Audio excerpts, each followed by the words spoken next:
നമസ്കാരം. ബി.ജെ.പി. സംസ്ഥാന കമ്മിറ്റി അംഗവും മാധ്യമങ്ങളിലെ ബി.ജെ.പിയുടെ വക്താവുമായിരുന്ന സന്ദീപ് വാര്യർ കോൺഗ്രസിൽ ചേർന്നിരിക്കുന്നു. മാസ്റ്റർ സ്ട്രോക്ക് എന്നാണ് കോൺഗ്രസ് നേതൃത്വം തന്നെ ഈ ഒരു നീക്കത്തെ വിശേഷിപ്പിക്കുന്നത്. പാലക്കാട് ഉപതെരഞ്ഞെടുപ്പിൽ വോട്ടെടുപ്പ് നടക്കാൻ ഏതാനും ദിവസങ്ങൾ മാത്രം ബാക്കിയുള്ളപ്പോൾ കോൺഗ്രസ് നടത്തിയ ഈ നീക്കത്തെ അവർ വലുതായി കാണുന്നുണ്ട്. അതേസമയം തന്നെ സന്ദീപ് വാര്യർ CPM-ൽ ചേരും എന്ന ഒരു വാർത്തയും പ്രചരിച്ചിരുന്നു. ആ വാർത്തകളോട് CPM നേതാക്കളായ A.K. ബാലനും മന്ത്രി എം.പി. രാജേഷും പ്രതികരിച്ചത് പോസിറ്റീവായിട്ടാണ്. സന്ദീപ് വാര്യർ നിലപാട് മാറ്റി വരട്ടെ എന്നാണ് അവർ നേരത്തെ നടത്തിയ പ്രസ്താവന. പിന്നീട് ഇന്ന് മന്ത്രി എം.പി. രാജേഷ് പറഞ്ഞത് സന്ദീപ് വാര്യർ ഒരു കാളിയനാണ്, ആ കാളിയനെ പേറാൻ കോൺഗ്രസിനെ കഴിയൂ എന്നാണ്. ഇവിടെ രണ്ട് ചോദ്യങ്ങളാണ് ഉയരുന്നത്. യഥാർത്ഥത്തിൽ സന്ദീപ് വാര്യരുടെ വരവ് കോൺഗ്രസ് നടത്തിയ ഒരു മാസ്റ്റർ സ്ട്രോക്ക് ആണോ, അത് അവർക്ക് ഈ തെരഞ്ഞെടുപ്പിലെങ്കിലും ഗുണം ചെയ്യുമോ? രണ്ടാമത്തെ ചോദ്യം, ഒരു പ്രത്യയശാസ്ത്രത്തിൽ അടിയുറച്ച് വിശ്വസിക്കുന്ന ഒരു RSS-കാരനായ BJP നേതാവ് ഒരു സുപ്രഭാതത്തിൽ പാർട്ടി മാറി വരുമ്പോൾ അദ്ദേഹത്തിന്റെ പ്രത്യയശാസ്ത്ര മാറ്റം, അദ്ദേഹം തന്നെ അവകാശപ്പെടുന്നത് പോലെയുള്ള ആ പ്രത്യയശാസ്ത്ര മാറ്റം എങ്ങനെയാണ് കോൺഗ്രസ് പോലൊരു പാർട്ടി ഇന്നത്തെ സാഹചര്യത്തിൽ അംഗീകരിക്കുക? സ്വാഗതം സ്പെഷ്യൽ എഡിഷനിലേക്ക്. നമ്മോടൊപ്പം അതിഥികളായി വലത് നിരീക്ഷകനും BJP സഹയാത്രികനുമായ ഷാബു പ്രസാദ്, ഇടത് നിരീക്ഷകൻ ഡോക്ടർ MP ജയരാജ്, കോൺഗ്രസ് നേതാവും കോൺഗ്രസ് വക്താവും MLA-യുമായ റോജി M. ജോൺ എന്നിവർ. ആദ്യം ഡോക്ടർ ജയരാജിലേക്ക്. ഡോക്ടർ ജയരാജ്, CPM-നെ സംബന്ധിച്ച് ഒരു തരത്തിൽ പ്രതിരോധത്തിലായിപ്പോയ ഒരു സന്ദർഭം കൂടിയാണ് ഇതെന്ന് പറയാം. നേരത്തെ തന്നെ അദ്ദേഹം നിലപാട് മാറ്റി വന്നാൽ സന്ദീപ് വാര്യരെ സ്വീകരിക്കാൻ ഒരുക്കമാണ് എന്ന് സൂചിപ്പിക്കുന്ന ചില നിലപാടുകൾ CPM മുന്നോട്ട് വച്ചിരുന്നു. ഇപ്പോൾ സന്ദീപ് വാര്യരെ നല്ലവൻ എന്ന് വിളിച്ച CPM നേതാക്കൾ തന്നെ അദ്ദേഹത്തെ കാളിയൻ എന്ന് വിളിക്കുന്നു. ഈ പ്രതിരോധം ദുർബലമല്ലേ?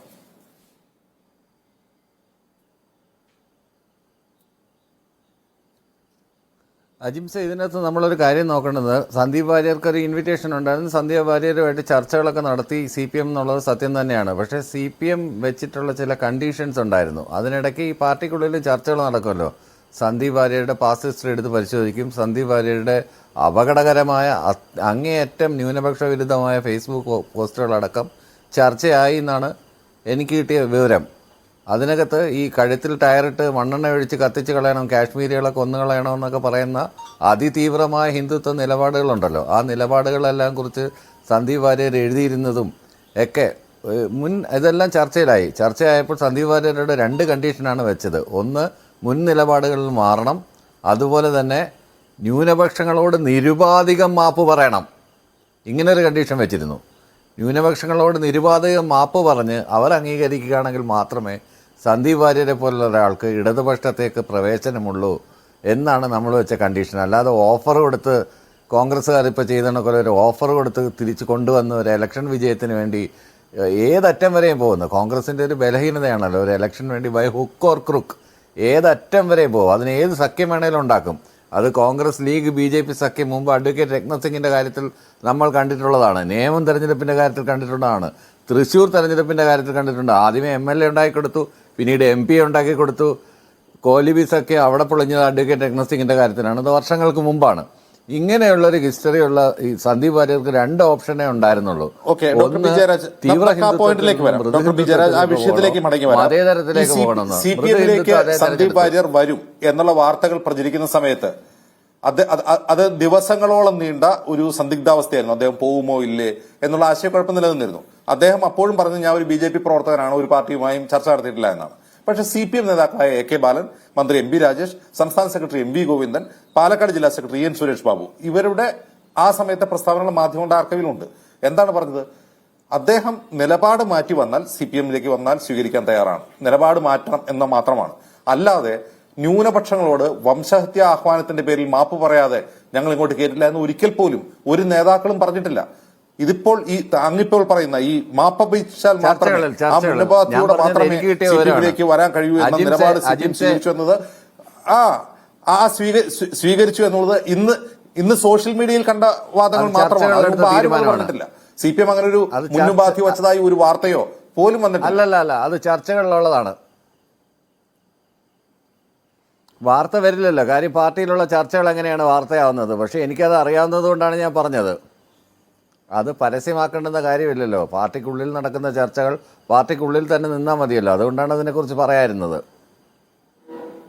അജിംഷാദെ കേൾക്കുന്നുണ്ടോ ഞാൻ പറയുന്നത്? പക്ഷേ ജയരാജ്, ഒരു മാപ്പപേക്ഷ, വംശഹത്യ ആഹ്വാനത്തിന്റെ പേരിൽ ഒരു മാപ്പപേക്ഷ ന്യൂനപക്ഷങ്ങളോട് നടത്തണമെങ്കിൽ അത് രഹസ്യമായിട്ട് നടത്താൻ പറ്റില്ലല്ലോ. അത് പരസ്യമായിട്ട് നടത്തേണ്ട കാര്യമല്ലേ? അപ്പോൾ അങ്ങനെ ഒരു മുൻപാത്തി എന്തിനാണ് രഹസ്യമാക്കി വെക്കുന്നത്? പരസ്യമാക്കി കൂടെ? അല്ല, അങ്ങനെയല്ലല്ലോ. ഇത് ചർച്ച നടത്തുന്ന കാര്യങ്ങളെല്ലാം പുറത്തു പറയണമെന്നില്ലല്ലോ. പാർട്ടിക്കുള്ളിൽ നടക്കുന്ന ചർച്ചകളെല്ലാം പബ്ലിസൈസ് ചെയ്യണമെന്ന് നിർബന്ധമൊന്നുമില്ലല്ലോ. പാർട്ടിക്കുള്ളിൽ എന്തെല്ലാം കാരണങ്ങൾ കൊണ്ടാണെന്നുള്ളത് പാർട്ടിക്കാർക്ക് വളരെ കൃത്യമായിട്ട് അറിയാം. അതിപ്പോൾ ഇനിയിപ്പോൾ തുറന്നു പറയുന്നുണ്ട്, കുഴപ്പമില്ല. ചർച്ചകൾ നടക്കുന്ന സമയത്ത് അത് ലീക്ക് ഔട്ട് ചെയ്യേണ്ടുന്ന കാര്യമില്ലല്ലോ. അതുകൊണ്ടാണ് അത് ഇന്ന് സോഷ്യൽ മീഡിയയിലൊക്കെ വാർത്ത. ഞാൻ കണ്ടില്ല സോഷ്യൽ മീഡിയ ഒന്നും, എനിക്ക് അല്ലാതെ കിട്ടിയ ഇൻഫർമേഷനാണിത്. അപ്പോൾ അങ്ങനെ അതാണ് രണ്ട് ഓപ്ഷനേ ഉണ്ടായിരുന്നുള്ളൂ. ഒന്ന് മൃദു ഹിന്ദുത്വത്തിലോട്ട് പോവുക, അല്ലെങ്കിൽ മതേതരത്വ സെക്യുലർ നിലപാട് സ്വീകരിക്കുക. സന്ദീപ് വാര്യർ മൃദു ഹിന്ദുത്വത്തിലേക്ക് പോയി. അറിയാമല്ലോ, പ്രിയങ്ക ഗാന്ധി ഇത് വെള്ളിയുടെ കല്ല് കൊടുത്തതും റോബർട്ട് വാദ്രയുടെ കമ്പനി 170 രൂപ ഇലക്ട്രൽ ഫണ്ട് കൊടുത്തതുമൊക്കെ ഈ ആയാറാം ഗയാറാം പൊളിറ്റിക്സൊക്കെ നമ്മൾ കുറേ കണ്ടിട്ടുള്ളതാണല്ലോ. എത്ര എം പിമാരെയാണ് വിലക്കെടുത്തിരിക്കുന്നത്, എത്ര MLA മാരെയാണ് ഓപ്പറേഷൻ താമരശ്ശേരി വിലക്കെടുത്തിരിക്കുന്നത് കോൺഗ്രസിൻ്റെ എം പിമാരെ. അപ്പോൾ അങ്ങോട്ട് പോക്ക് ഇങ്ങോട്ട് പോക്കുമൊന്നും കോൺഗ്രസ്സുകാരെ സംബന്ധിച്ചിടത്തോളം പുത്തരിയല്ല. പക്ഷേ CPM-നെ സംബന്ധിച്ചിടത്തോളം സെക്യുലർ സ്റ്റാൻഡ് എന്ന് പറയുന്നത് അങ്ങേയറ്റം സെക്യുലർ തന്നെയാണ്. അതിനകത്ത് യാതൊരു വിട്ടുവീഴ്ചയില്ല എന്നുള്ളതാണ്. അതാണ് ഇടതുപക്ഷ കക്ഷികൾ. CPI ആയിട്ട് ചർച്ച നടത്തി, ജനതാദൾ എസുമായിട്ടും ചർച്ച നടത്തി. CPM മാത്രമല്ലല്ലോ ചർച്ച നടത്തിയത്. ഇവരെയൊക്കെ എല്ലാവരുമായിട്ടെടുത്ത തീരുമാനമാണ് ഞാനീ പറഞ്ഞത്.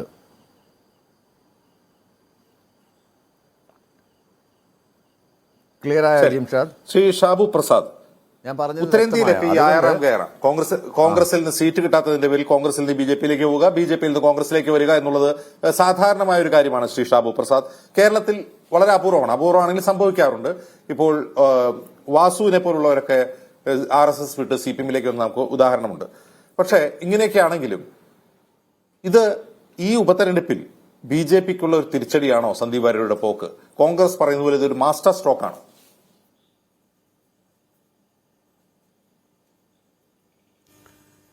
അജിംസിൻ്റെ ചോദ്യത്തിലേക്ക് ഞാൻ വരാം. അതിനു മുമ്പ് ഞാൻ ആദ്യം പറയട്ടെ, ഈ സന്ദീപ് വാര്യരുടെ ഈ പോക്ക് എന്ന് പറയുന്നത്, ഇപ്പോഴത്തെ ഈ നിലപാട് എന്ന് പറയുന്നത് എന്നെ ഒട്ടും അത്ഭുതപ്പെടുത്തുന്നില്ല. സന്ദീപ് വാര്യരുടെ ഭാഗത്ത് നിന്ന് ചിന്തിച്ച് നോക്കിക്കഴിഞ്ഞാൽ നമുക്ക് സന്ദീപ് വാര്യരെ കുറ്റം പറയാനും പറ്റില്ല. എന്താണെന്ന് വെച്ച് കഴിഞ്ഞാൽ, സന്ദീപ് വാര്യരെ സംബന്ധിച്ചിടത്തോളം പൊളിറ്റിക്സ് എന്ന് പറയുന്നത് ഒരു പ്രൊഫഷനാണ്, ഒരു കരിയറാണ്. ഒരു പ്രൊഫഷനിൽ ഒരു കരിയറിൽ ഒരു പ്ലാറ്റ്ഫോമിൽ നിന്നും മറ്റൊരു പ്ലാറ്റ്ഫോമിലേക്കൊക്കെ അവരുടെ കരിയർ ഗ്രോത്തും ബെനിഫിറ്റും ഒക്കെ നോക്കി മാറുന്നത് വളരെ കോമണായിട്ട് നടക്കുന്ന കാര്യമാണത്. വളരെ കോമണായിട്ട്. ഇപ്പോൾ വേണു ബാലകൃഷ്ണൻ 24-ൽ നിന്ന് റിസൈൻ ചെയ്ത് മീഡിയ വണ്ണിൽ ജോയിൻ ചെയ്തിരിക്കുന്നു. അതുപോലെയുള്ളൂ. എന്തായിരിക്കും കാരണം? തൻ്റെ പ്രൊഫഷണൽ ഗ്രോത്തും കരിയർ ഗ്രോത്തും ഫിനാൻഷ്യൽ സ്റ്റെബിലിറ്റിയും ഫ്യൂച്ചറും എല്ലാം നോക്കിയിട്ടല്ലേ അങ്ങനെയുള്ള കരിയർ ചേഞ്ചസ് അല്ലെങ്കിൽ പ്ലാറ്റ്ഫോം ചേഞ്ചസ് ഉണ്ടാകുന്നത്.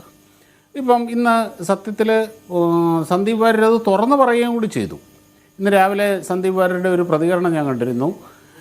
24-ലെ തന്നെ നമ്മുടെ ഡോക്ടർ അരുൺ ഇങ്ങനെ ചോദിക്കുകയാണ്, എങ്ങനെയാണ് ഇത്ര പെട്ടെന്ന് ഒരു ഇങ്ങനെയുള്ള പൊളിറ്റിക്കൽ സ്റ്റാൻഡൊക്കെ മാറാൻ കഴിയുക, ഇന്നലെ വരെ പറഞ്ഞതിൽ നിന്ന് മാറി മറ്റൊന്നിലേക്ക് മാറാൻ കഴിയുക, അതെങ്ങനെ സാധിക്കുന്നു? അപ്പോൾ സന്ദീപ് വാര്യർ കൃത്യമായിട്ട് പറഞ്ഞ മറുപടി ഇതാണ്. 24-ൽ നിന്ന് റിപ്പോർട്ടിലേക്ക് വന്നപ്പം അരുണിന് എന്തായിരുന്നു ബുദ്ധിമുട്ട്, അതുപോലെയുള്ളൂ എന്ന്.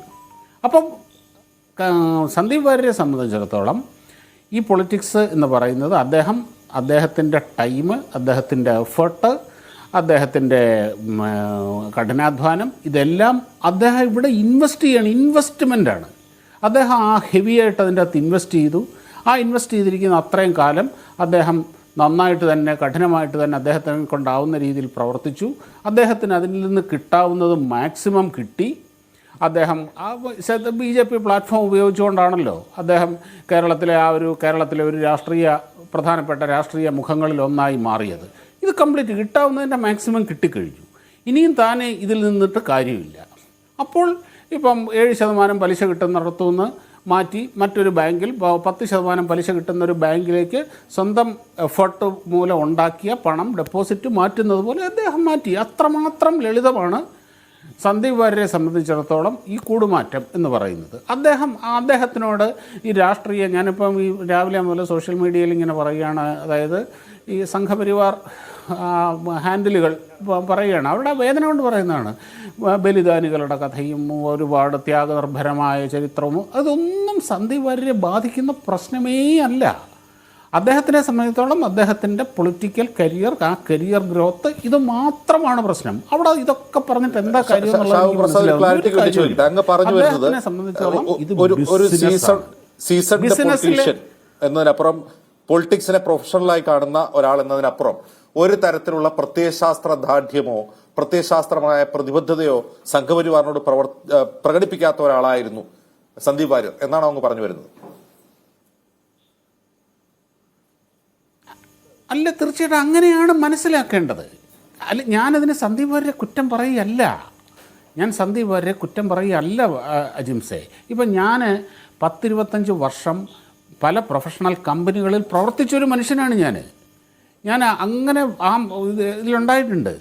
ഒരു റെപ്രസെൻറ്റേറ്റീവ് ലെവലിൽ നിന്ന് ഒരു സോണൽ മാനേജർ ലെവൽ, ഒരു മൾട്ടിനാഷണൽ കമ്പനിയുടെ സോണൽ മാനേജർ ലെവൽ വരെ എത്തിയ ഒരാളാണ് ഞാൻ അതിൻ്റെ അകത്ത് എൻ്റെ കരിയർ ചേഞ്ചസ് ഉണ്ടായിട്ടുണ്ട്. ഇന്നലെ വരെ ഞാൻ പ്രവർത്തിച്ച കമ്പനി, ആ കമ്പനി പിറ്റേ ദിവസം എൻ്റെ കോമ്പറ്റീറ്ററായിട്ട് മാറുകയാണ്.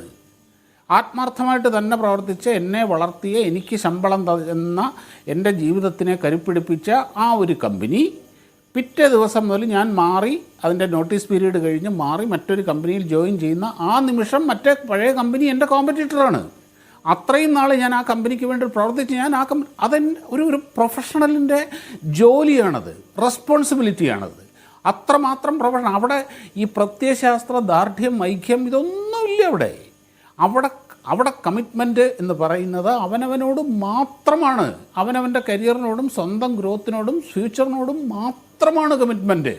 ഇപ്പം MTയുടെ കാലം നോവലിൻ്റെ അകത്ത് പറയുന്ന പോലെ സേതുവിന് എന്നും ഒരാളോട് ഇഷ്ടമുണ്ടായിരുന്നുള്ളൂ, അത് സേതുവിനോട് മാത്രമാണ്. അത് സന്ദീപ് വാര്യരുടെ നിലപാടാണത്, സന്ദീപ് വാര്യരുടെ സ്റ്റാൻഡാണത്. ബാക്കിയൊന്നുമില്ല. ഇവിടെ പ്രത്യയശാസ്ത്ര ബോധ്യത്തിൻ്റെ പ്രശ്നങ്ങളൊന്നും ഉദിക്കുന്നില്ല. പ്രത്യയശാസ്ത്ര ബോധ്യമുണ്ടെങ്കിൽ, ഈ പറയുന്നവരുണ്ടെങ്കിൽ, ഇന്നലെ വരെ പറഞ്ഞത് പിറ്റേ ദിവസം മാറ്റി പറയാൻ കഴിയുമോ? എനിക്കിത് ഇപ്പം എന്നെപ്പോലുള്ള മണ്ടന്മാരെ നിങ്ങൾ കണക്കാക്കണ്ട. എനിക്കൊന്നും ഒരിക്കലും ചിന്തിക്കാൻ പോലും കഴിയാത്ത കാര്യമാണത്. ചിന്തിക്കാൻ പോലും, ഞാൻ BJPയിലെ ഒരു മെമ്പർ പോലുമല്ല. പക്ഷേ ഉറച്ച പ്രത്യയശാസ്ത്ര ബോധ്യവും ഉറച്ച ആശയദാർഢ്യവും എനിക്കുണ്ട്. എന്നെക്കൊണ്ട് ചിന്തിക്കാൻ പോലും കഴിയാതെ, അതെൻ്റെ കഴിവുകേടായിരിക്കും, എന്നെ പോലുള്ളവരുടെ ഡ്രോബാക്ക് ആയിരിക്കാം. സന്ദീപ് വാര്യർ അക്കാര്യത്തിൽ വളരെ വിദഗ്ധനാണ്, മിടുക്കനാണ്, നോ പ്രോബ്ലം. അതിനെന്തിന് അദ്ദേഹത്തിനെ കുറ്റം പറയണം? അത് അദ്ദേഹത്തിൻ്റെ രീതിയാണ്. അദ്ദേഹത്തിനോട് പോയി ത്യാഗനിർഭരതയുടെ കഥകളും ബലിദാനികളുടെ ത്യാഗത്തിൻ്റെ കഥകളും അങ്ങനെ ആ ചരിത്രം ഒന്നും അവിടെ വിഷയമല്ല സന്ദീപ് വാര്യരെയും അതുപോലെ ചിന്തിക്കുന്നവരെ സംബന്ധിച്ച്. പിന്നെ ഇനിയിപ്പം അജിംസിൻ്റെ ചോദ്യത്തിലേക്ക്, അതായത് ഒരു സംശയം കൂടി ചോദിക്കട്ടെ. മനുഷ്യർക്ക് പ്രത്യയശാസ്ത്രപരമായ മാറ്റങ്ങൾ വരാമല്ലോ. ഒരു നിമിഷം, മനുഷ്യർക്ക് പ്രത്യയശാസ്ത്രപരമായ മാറ്റങ്ങൾ വരാമല്ലോ. നമ്മൾ ചെറുപ്പത്തിൽ കൗമാരത്തിലുണ്ടായിരുന്ന നമ്മുടെ രാഷ്ട്രീയ ബോധ്യമല്ലല്ലോ യൗവനത്തിലും മധ്യവയസ്സെത്തുമ്പോൾ ഉണ്ടാവുക. രാഷ്ട്രീയമായ ഒരു ചംക്രമണം മനുഷ്യരുടെ ചിന്തകളിലും പ്രവൃത്തികളിലും ഒക്കെ വന്നേക്കാം. അങ്ങനെയും ഒരു പ്രത്യയശാസ്ത്ര മാറ്റം ഉണ്ടായിക്കൂടെ? തീർച്ചയായിട്ടും അത് ഞാൻ അംഗീകരിക്കുന്നു. പക്ഷേ അതിനൊരു സമയമുണ്ട് അജിംസെ.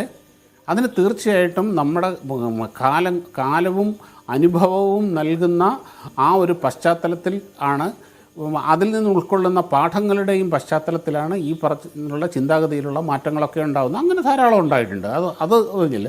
ഇന്നലെ ഈ കഴിഞ്ഞ ഒരാഴ്ച മുമ്പ് സന്ദീപ് വാര്യർ എന്താ പറഞ്ഞത്? ഞാനിപ്പോഴും BJPക്കാരനാണ്, കൃഷ്ണകുമാർ അവിടെ വിജയിക്കണം എന്ന് ഞാൻ ആഗ്രഹിക്കുന്നു, കൃഷ്ണകുമാർ വിജയിക്കട്ടെ. ഈ പ്രശ്നമുണ്ടായി കഴിഞ്ഞിട്ടും സന്ദീപ് വാര്യർ അതാണ് പറഞ്ഞത്. സംഘത്തിൻ്റെ RSSൻ്റെ മുതിർന്ന പ്രചാരകനായ ജയൻചേട്ടൻ വീട്ടിൽ ചെന്ന് കഴിഞ്ഞ് അദ്ദേഹം എന്താണ് പറഞ്ഞത്? സംഘം എൻ്റെ വീട്ടിൽ വന്നു എന്നാണ് ഞാൻ കരുതുന്നത്. ഇങ്ങനെയായിരുന്നു സന്ദീപിൻ്റെ പ്രതികരണം. നിങ്ങളൊക്കെ കണ്ടതല്ലേ ഇത്? ആ സന്ദീപ് ഇന്നതാ ഈ നിമിഷം മുതൽ ഇത് പറയുകയാണ്, ഇവിടുത്തെ ഇത് കോൺഗ്രസിൻ്റെ DNA ആണ്, എൻ്റെ ഇന്ത്യക്കാരുടെ മുഴുവനും കോൺഗ്രസിൻ്റെ DNA ആണ്, ഇങ്ങനെ പറയുന്നു എന്ന് പറഞ്ഞാൽ അവിടെ അതൊരു പ്രത്യയശാസ്ത്ര മാറ്റമല്ല എന്ന് മനസ്സിലാക്കാൻ സാമാന്യ ബുദ്ധി മതി. അത് അതേസമയം കാലങ്ങളിലൂടെ ആർജിച്ചെടുത്ത അനുഭവത്തിൻ്റെയും പഠിച്ച പാഠങ്ങളുടെയും ഒക്കെ പശ്ചാത്തലത്തിൽ മാറുന്ന ഒരു മാറ്റമുണ്ട്. ബിജെപിയുടെ സംസ്ഥാന കമ്മിറ്റി അംഗമാണ്. നമ്മളൊരു പ്ലാറ്റ്ഫോമിൽ നിൽക്കുമ്പോൾ നമ്മൾ ഒരു കമ്പനിയുടെ ഭാഗമായിട്ട് നിൽക്കുമ്പോൾ, അല്ലെങ്കിൽ ഒരു മാധ്യമ സ്ഥാപനത്തിന്റെ ഭാഗമായി നിൽക്കുമ്പോൾ, നമുക്ക് ആ സ്ഥാപനത്തോട് എതിർപ്പുണ്ടെങ്കിൽ പോലും അതിന്റെ ഭാഗമായി നിൽക്കുമ്പോൾ നമ്മൾ അതിനെ ഡിഫെൻഡ് ചെയ്തേ സംസാരിക്കും. അത് സ്വാഭാവികമല്ല. അത് പുറത്തിറങ്ങി വന്നിട്ടല്ലേ കുറ്റം പറയേണ്ടത്. അതെ, ഞാനും അത്രേ പറഞ്ഞുള്ളൂന്നേ. ഒരു സ്ഥാപനം മാറുന്നത് പോലെ, ഇപ്പോൾ കറക്റ്റ് അജിംസ അതിൻ്റെ ഇതിലേക്ക് വന്നു. ഒരു സ്ഥാപനം മാറുന്നത് പോലെ സ്മൃതി പരുത്തിക്കാട് മാതൃഭൂമിയിൽ നിന്ന് മീഡിയ വണ്ണിലെത്തിയപ്പോൾ മീഡിയ വണ്ണിൻ്റെ ആളായി. മീഡിയ വണ്ണിൻ്റെ നയങ്ങളെയും മീഡിയ വണ്ണിൻ്റെ കാഴ്ചപ്പാടുകളെയും അനുസരിക്കേണ്ട ബാധ്യത സ്മൃതിക്കുണ്ടായിരുന്നു. സ്മൃതി മീഡിയ വണ്ണിൽ നിന്ന് ഇവിടേക്ക് റിപ്പോർട്ടറിലേക്ക് പോയപ്പോൾ അവരുടെ ആ കമ്മിറ്റ്മെൻറ്റ്, ആ ബാധ്യത ആ ചാനലിനോടായി. അത്രമാത്രം. അതൊരിക്കലും ഞാൻ പറഞ്ഞല്ലോ, ഞാൻ സന്ദീപ് വാര്യരെ കുറ്റം പറയില്ല. സന്ദീപ് വാര്യരെ സംബന്ധിച്ചിടത്തോളം സന്ദീപ് വാര്യർ ചെയ്തത് ശരി തന്നെയാണ്. ഒരു പ്രൊഫഷണലിനെ സംബന്ധിച്ചിടത്തോളം, രാഷ്ട്രീയത്തെ പ്രൊഫഷണലായും അതിനെ ഒരു കരിയറായും സീരിയസ് ആയിട്ട് കാണുന്ന ഒരു വ്യക്തിയെ സംബന്ധിച്ചിടത്തോളം സന്ദീപ് വാര്യർ ചെയ്ത് ശരിയാണ്. ഞാൻ പറഞ്ഞത് എന്നെപ്പോലെ ചിന്തിക്കുന്ന അതുപോലെയുള്ള മണ്ടന്മാരുടെയും വിഡ്ഢികളുടെയും കാര്യമല്ല പറഞ്ഞത്. ഞാനൊരു മണ്ടന്മാർ അങ്ങ്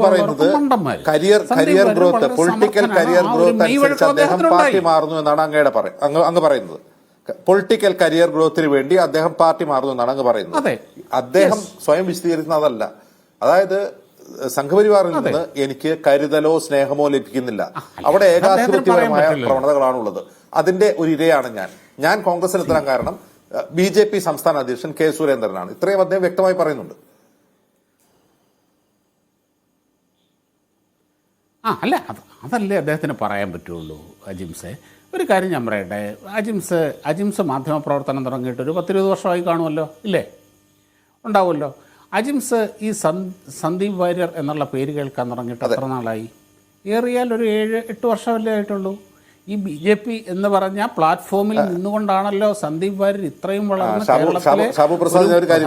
സന്ദീപ് വാര്യർ ഒരു BJP നേതാവായി അറിയപ്പെടാൻ തുടങ്ങിയിട്ട് ഒരു 10 വർഷമേ ആയിട്ടുള്ളൂ. പക്ഷേ സന്ദീപ് വാര്യർ എന്ന വ്യക്തി എനിക്ക് 2007 മുതൽ അറിയാം. ഞാൻ അറിയുന്ന സന്ദീപ് വാര്യർ 2007 മുതൽ ഈ 2014 വരെയുള്ള ആ കാലഘട്ടത്തിൽ, എനിക്കറിയാവുന്ന കാലഘട്ടത്തിൽ അദ്ദേഹം അതിശക്തനായ, ഇപ്പോൾ അദ്ദേഹം എത്ര തീവ്രമായാണോ സംഘപരിവാറിന്റെ രാഷ്ട്രീയം പറയുന്നത്, അതിലും തീവ്രമായ സംഘപരിവാർ രാഷ്ട്രീയം പറയുന്ന ആളാണ് 2007 സന്ദീപ് വാര്യർ. അന്ന് അദ്ദേഹം BJP നേതാവൊന്നുമല്ല, പക്ഷെ അദ്ദേഹം ഒരു RSS പ്രവർത്തനാണെന്ന് പറഞ്ഞു.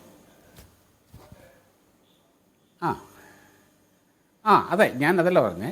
സന്ദീപ് വാര്യർ ഇന്ന് കേരളത്തിലെ അറിയപ്പെടുന്ന ഒരു പൊളിറ്റിക്കൽ ഫേസായി മാറിയത് BJPയുടെയും സംഘപരിവാറിൻ്റെയും പ്ലാറ്റ്ഫോം ഉപയോഗിച്ചുകൊണ്ട് തന്നെയാണല്ലോ.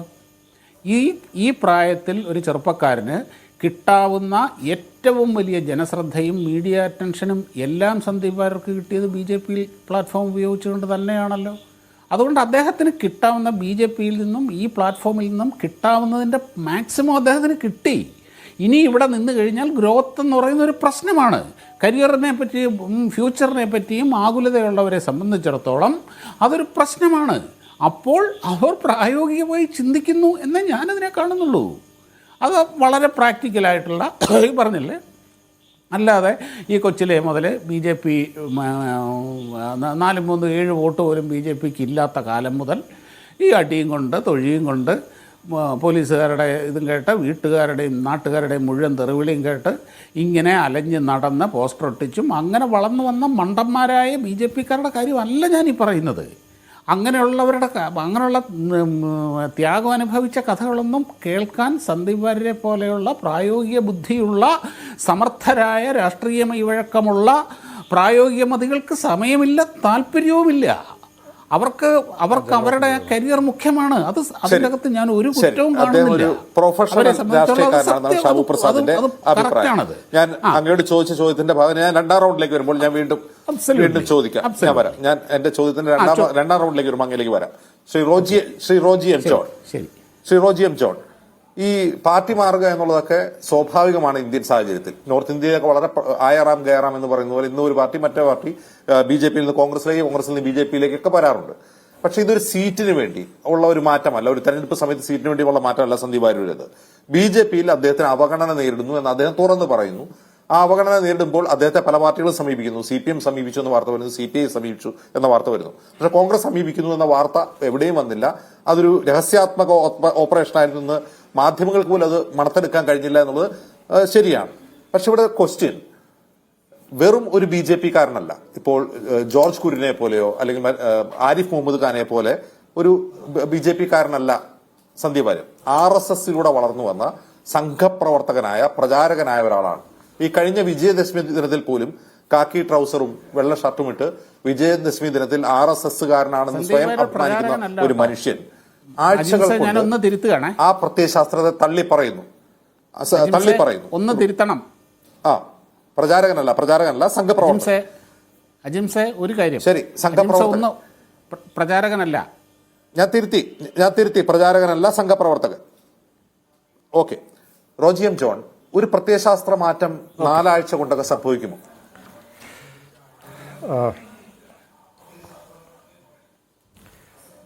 അജിംസ, ഞാൻ അതിലേക്ക് വരാം. ഒന്ന്, ഞാൻ ഈ ചർച്ചയുടെ തുടക്കത്തിൽ എനിക്ക് പങ്കെടുക്കാൻ സാങ്കേതിക കാരണങ്ങളാൽ സാധിച്ചില്ല. പക്ഷേ ഞാൻ 1-2 കാര്യങ്ങൾ ഇവിടെ ആദ്യം ഇടതുപക്ഷത്തിൻ്റെ ഭാഗമായി നിൽക്കുന്ന ബഹുമാനായ ശ്രീ ജയരാജ് സൂചിപ്പിച്ച തുടക്കത്തിൽ ഞാൻ ഇന്നത്തെ ദിവസം ഒരു CPM നേതാവിൻ്റെ ഭാഗത്തു നിന്നും കേൾക്കാത്ത ഒരു പ്രതികരണമാണ് ശ്രീ ജയരാജിൻ്റെ ഭാഗത്തു നിന്നുണ്ടായത്. അതായത് സന്ദീപ് വാര്യർക്ക് മുമ്പിൽ ഉപാധികൾ വെച്ചു. ആ ഉപാധികൾക്ക് ധാരണയാവാത്തത് കൊണ്ടാണ് CPMലേക്ക് എടുക്കാതിരുന്നത്. അതുകൊണ്ട് അദ്ദേഹം കോൺഗ്രസിലേക്ക് വന്നു എന്ന രീതിയിൽ ഇവിടെ അദ്ദേഹം തുടക്കത്തിൽ പ്രതിപാദിച്ചതായിട്ട് ഞാൻ അറിയാൻ കഴിഞ്ഞു. ഒന്നാമത്തെ കാര്യം, CPMൻ്റെ ഭാഗത്തു നിന്ന് ഒരാൾ പോലും പറയാത്ത ഒരു കാര്യമാണ്, CPMൻ്റെ ഉത്തരവാദിത്തപ്പെട്ട ഒരു ഭാരവാഹിയും പറയാത്ത ഒരു കാര്യമാണ് ഇപ്പോൾ അദ്ദേഹം ഈ ചർച്ചയിൽ വന്നിരുന്ന് പറഞ്ഞിരിക്കുന്നത്. ബഹുമാനായ മന്ത്രി ശ്രീ MP രാജേഷ് ഉൾപ്പെടെയുള്ള ആളുകൾ പറഞ്ഞത് കാര്യം ശരിയാണ്. CPMലെ ആളുകളൊക്കെ സന്ദീപ് വാര്യർക്ക് പിന്നാലെ കുറേ ദിവസങ്ങളിൽ നടന്നു എന്നുള്ളത് ഒരു യാഥാർത്ഥ്യമാണ്. ഇവിടെ സന്ദീപ് വാര്യർക്ക് വീടിന് കുറേ പേര് കാവൽ നിന്നു. സന്ദീപ് വാര്യർക്ക് വേണ്ടി മണിയറ ഒരുക്കിയിട്ടു. സന്ദീപ് വാര്യർക്ക് വേണ്ടി മണിയറയിൽ ജോറാണ് സന്ദീപ് വാര്യർ ജോറാണ് എന്നുള്ള പാട്ടൊക്കെ തയ്യാറാക്കി വെച്ചു. ചുവപ്പ് പരവതാനി വിരിച്ചു. പക്ഷേ ഇപ്പോൾ ആ പരവതാനിയൊക്കെ മടക്കി മണിയറയിലെ ലൈറ്റൊക്കെ ഓഫാക്കി ഇപ്പോൾ ആ പാട്ടൊക്കെ മാറ്റിയിട്ട് തലയ്ക്കും ഇത് ശൂന്യാകാശം താഴെ മരുഭൂമി എന്ന പാട്ടൊക്കെ വെച്ച് നടക്കുന്ന ഒരവസ്ഥയിലാണ് CPM ഉള്ളത്. എന്തായാലും അവരിപ്പോൾ സന്ദീപ് വാര്യർക്ക് ഏറ്റവും നല്ല ഗുഡ് സർട്ടിഫിക്കറ്റ് കൊടുത്തത്, ഞങ്ങളുടെയൊക്കെ അടുത്ത ആളുകൾ ഈ സർട്ടിഫിക്കറ്റ് ചോദിച്ചു വരാറുണ്ട് എവിടെയെങ്കിലും ജോലിക്കൊക്കെ അപേക്ഷിക്കാൻ നേരത്ത്. അപ്പോൾ സന്ദീപ് വാര്യർക്ക് ഏറ്റവും നല്ല സ്വഭാവ സർട്ടിഫിക്കറ്റ് കൊടുത്തത് ബഹുമാന്യനായ ശ്രീ AK ബാലൻ തന്നെയാണ്. അതായത് വളരെ ക്രിസ്റ്റൽ ക്ലിയർ ആയിട്ടുള്ള ഒരു വ്യക്തിയാണ്, അല്ലെങ്കിൽ വളരെ ക്രിസ്റ്റൽ ക്ലിയർ ആയിട്ടുള്ള ഒരു കോമ്രേഡായി അദ്ദേഹം മാറും എന്ന് പറഞ്ഞത് ബഹുമാന്യനായ ശ്രീ AK ബാലനാണ്. ശ്രീ MP രാജേഷിൻ്റെ വളരെ അദ്ദേഹത്തിൻ്റെ പ്രസ്താവന ഉണ്ടായിരുന്നു ഏതാനും ദിവസങ്ങൾക്ക് മുമ്പ്. കഴിഞ്ഞ ആഴ്ച അദ്ദേഹത്തിൻ്റെ പ്രസ്താവന എന്ന് പറയുന്നത് സന്ദീപ് വാര്യരുമായിട്ട് ഞങ്ങൾക്ക് യാതൊരു തരത്തിലുമുള്ള വ്യക്തിപരമായിട്ടുള്ള വിരോധമില്ല. ഒരു മറുപക്ഷത്ത് നിൽക്കുന്ന ഒരാൾ അവിടുന്ന് ഞങ്ങളൊക്കെ രാഷ്ട്രീയ പ്രവർത്തനം നടത്തുന്നത് മറുപക്ഷത്ത് നിൽക്കുന്ന ആളുകളെ ഈ ഞങ്ങളുടെ ചേരിയിലേക്ക് കൊണ്ടുവരിക, സംഘടനാപരമായിട്ട് ഞങ്ങളുടെ ചേരിയെ ബലപ്പെടുത്തുകയും അവരെ ദുർബലപ്പെടുത്തുകയും ചെയ്യുക, അവർ നിലപാട് മാറ്റി വന്നാൽ അതിൽ സ്വീകരിക്കുന്നതിനകത്ത് എന്താണ് തെറ്റ് എന്ന് ചോദിച്ച ഇതേ സന്ദീപ് വാര്യരെക്കുറിച്ച് ഇപ്പോൾ CPMൻ്റെ ആളുകൾ പറയുന്നത് കേൾക്കുമ്പോൾ ഞങ്ങൾക്ക് വലിയ തമാശയാണ് തോന്നുന്നത്, വലിയ ചിരിയാണ് വരുന്നത്. എനിക്ക് ഒരു കാര്യം ഞാൻ അതും കൂടെ പറഞ്ഞിട്ട് ഞാൻ അജിംസിൻ്റെ ചോദ്യത്തിലേക്ക് ഞാൻ വരാം. എനിക്ക് ഇന്നത്തെ ദിവസത്തിലൊരു പ്രത്യേകത തോന്നിയത്, ഇത് സന്ദീപ് വാര്യർ BJPയിൽ നിന്നും കോൺഗ്രസിലേക്ക് വന്നു. നമ്മുടെ നാടൻ ഭാഷയിൽ പറഞ്ഞാൽ മരണം നടന്നത് മാരാർജി ഭവനിലാണ്, പക്ഷേ കരച്ചിൽ മൊത്തം കൂട്ടനിലവിളി മൊത്തം AKG ഭവനിലാണ്. അതെന്താണെന്നാണ് എനിക്ക് മനസ്സിലാവാത്തത്. അതായത് ഒരു BJPക്കാരൻ അവിടെ നിന്ന് CPMലേക്ക് പോകാതെ അദ്ദേഹം കോൺഗ്രസിലേക്ക് വന്നതിന് BJPക്കാർക്കുള്ളതിനേക്കാൾ കൂടുതൽ കരച്ചിൽ ഇന്നേ ദിവസം അല്ലെങ്കിൽ നിലവിളി നടത്തിക്കൊണ്ടിരിക്കുന്നത് CPMൻ്റെ ആളുകളാണ്.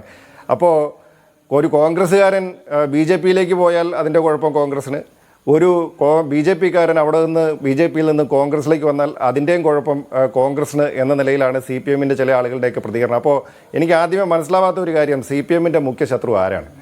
CPMൻ്റെ മുഖ്യ ശത്രു കോൺഗ്രസ് ആണ് എന്ന് അവർ ആവർത്തിച്ച് തെളിവാക്കിക്കൊണ്ടിരിക്കുകയാണ്. കാരണം കോൺഗ്രസിലേക്ക് ഒരാൾ വരാൻ പാടില്ല, അല്ലെങ്കിൽ BJP വർഗീയ പക്ഷത്ത് നിൽക്കുന്ന ഒരാൾ മതേതര ചേരിയിലേക്ക് വരാൻ പാടില്ല എന്നൊരു നിലപാടാണ് CPMനുള്ളത്. അങ്ങോട്ടേക്ക് CPMലേക്ക് പോയാൽ അവരെല്ലാവരും വിശുദ്ധരായി തീരും. ഞങ്ങൾ പറയാറുണ്ട്, BJPയിലേക്ക് പോകുന്നവരെ ഈ കഴുകിയെടുക്കുന്ന ഒരു വാഷിംഗ് മെഷീൻ, അതായത് എന്തെങ്കിലുമൊക്കെ കറകളുണ്ടെങ്കിൽ, അഴിമതിയുടെ കറകൾ അല്ലെങ്കിൽ മറ്റ് കേസുകളുണ്ടെങ്കിൽ ആ കറകളൊക്കെ കഴുകിയെടുക്കുന്ന ഒരു വാഷിംഗ് മെഷീനുണ്ട് BJPക്ക്. ആ BJPയുടെ മെഷീനിലിട്ട് കഴിഞ്ഞ് കഴിഞ്ഞാൽ എല്ലാവരും വിശുദ്ധരായി മാറും. എന്ന് പറഞ്ഞതുപോലെ തന്നെയാണ് ഇപ്പോൾ CPM സംബന്ധിച്ചിടത്തോളം. കാരണം സന്ദീപ് വാര്യർ CPM പോയാൽ അദ്ദേഹം ഉത്തമനായ പുരുഷനാവും, വളരെ ക്രിസ്റ്റൽ ക്ലിയർ ആയിട്ടുള്ള വ്യക്തിയാവും, ക്രിസ്റ്റൽ ക്ലിയർ ആയിട്ടുള്ള കോമ്രേഡായി മാറും, ഏറ്റവും നല്ല എന്താ പറയുന്നത് നേതാവായിരിക്കും, നല്ല ചെറുപ്പക്കാരനാകും. അപ്പോൾ മറ്റേ EP ജയരാജൻ്റെയൊക്കെ ഭാഷയിൽ പറഞ്ഞാൽ ഉത്തമനായിട്ടുള്ള ചെറുപ്പക്കാരനും സുന്ദരനും സുശീലനും സൽഗുണ സമ്പന്നനും ഒക്കെ ആവും. അദ്ദേഹം സരിനെക്കുറിച്ചൊക്കെ പറഞ്ഞ് നമ്മൾ കേട്ടല്ലോ.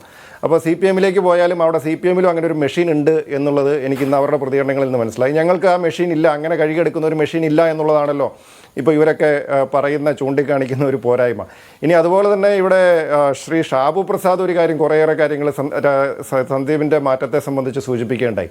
എനിക്ക് അദ്ദേഹത്തോട് ചോദിക്കാനുള്ള ഒരു കാര്യം, നമ്മുടെ ഈ BJP പോയ നേതാക്കൾക്ക് അവരുമൊക്കെ ഇതേ പ്രൊഫഷണൽ അല്ലെങ്കിൽ അതേ കരിയർ നോക്കി പോയ ആളുകളാണോ, അല്ലെങ്കിൽ BJP കൂടുതൽ പലിശ കൊടുക്കുന്നത് കൊണ്ടാണോ, BJP നിക്ഷേപത്തിൽ കൂടുതൽ പലിശ കൊടുക്കുമെന്നുള്ളത് കൊണ്ടാണോ പത്മജ വേണുഗോപാലിനെയും അനിൽ ആൻ്റണിയും ഒക്കെ അവർ BJP സ്വീകരിച്ചത്? അല്ലെങ്കിൽ സേതുവിന് എന്നും കടപ്പാട് സേതുവിനോട് മാത്രമായിരുന്നു എന്ന MTയുടെ വാചകമൊക്കെ അദ്ദേഹം ഉദ്ധരിക്കുകയുണ്ടായി. അപ്പോൾ ആ വന്ന ആളുകളുടെയൊക്കെ കടപ്പാട് ആരോടായിരുന്നു? ഞാനിനി അജിംസിൻ്റെ ഒരു ചോദ്യത്തിലേക്ക് വരാം.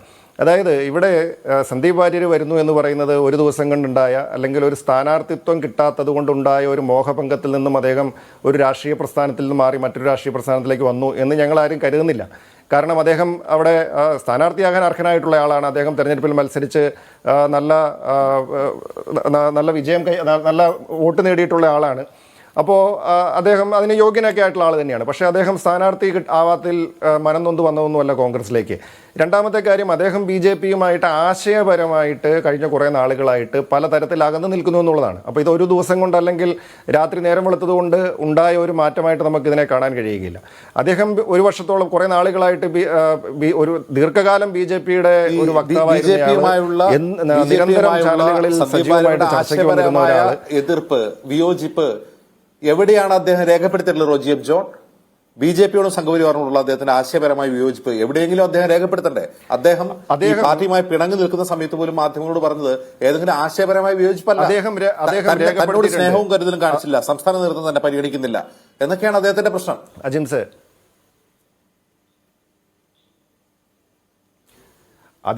അദ്ദേഹം തന്നെ പറഞ്ഞുവല്ലോ, കുറേ നാളുകളായിട്ട് അദ്ദേഹം BJPയിൽ നിന്ന് അവഗണന നേരിടുന്നു.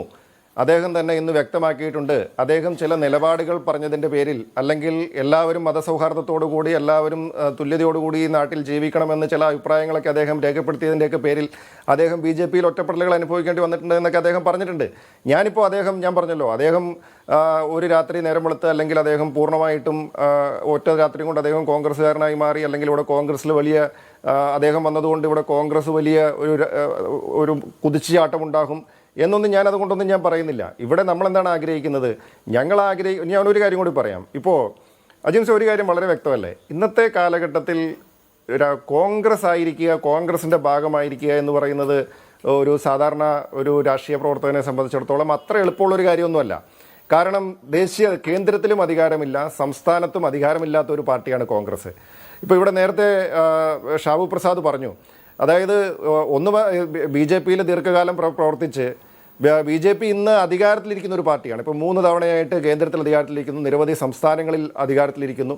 അങ്ങനെ ഒന്നുമല്ലാതിരുന്ന ഒരു കാലഘട്ടത്തിൽ BJPയിൽ പ്രവർത്തിച്ചിട്ട് ഇന്ന് അധികാരത്തിൽ നിൽക്കുന്ന സർവ്വപ്രഭയിൽ നിൽക്കുന്നു എന്ന് പറയുന്ന ഒരു പാർട്ടിയിൽ നിന്നും അധികാരമില്ലാത്ത ഒരു പാർട്ടിയിലേക്ക് സന്ദീപ് വാര്യർ കടന്നു വരുമ്പോൾ അദ്ദേഹം അധികാരമോ അല്ലെങ്കിൽ അധികാര രാഷ്ട്രീയത്തിൻ്റെ മോഹവുമായിട്ട് വന്നു എന്ന് നമുക്ക് പറയാൻ കഴിയുകയില്ല. ഏതെങ്കിലും ഒരു വ്യക്തി പ്രതിപക്ഷത്ത് നിൽക്കുന്ന കോൺഗ്രസിൽ നിന്നും BJPയിലേക്ക് പോവുകയാണെങ്കിൽ അവിടെ അധികാരമുള്ളത് കൊണ്ട് പോകുന്നു എന്ന് വേണമെങ്കിൽ പറയാം. അല്ലെങ്കിൽ CPMയിലേക്ക് പോകുന്നു എന്ന് പറഞ്ഞാൽ കേരളത്തിൽ അവർക്ക് അധികാരമുള്ളത് കൊണ്ട് ആ അധികാരത്തിൻ്റെ അപ്പകഷ്ണം അല്ലെങ്കിൽ അതിൻ്റെ ഭാഗം കിട്ടാൻ വേണ്ടിയിട്ട് പോകുന്നു എന്ന് വേണമെങ്കിൽ നമുക്ക് പറയാം.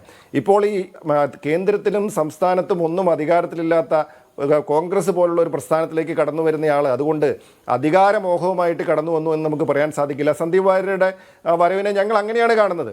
ഇപ്പോൾ ഞങ്ങൾക്ക് വേണമെങ്കിൽ പറയാമല്ലോ, അപ്പം ഇദ്ദേഹം നേരത്തെ പറഞ്ഞല്ലോ, BJPയുടെ പ്രവർത്തകൻ ഇവിടെ ഷാബു പ്രസാദ് സൂചിപ്പിച്ചല്ലോ, ഇവിടെ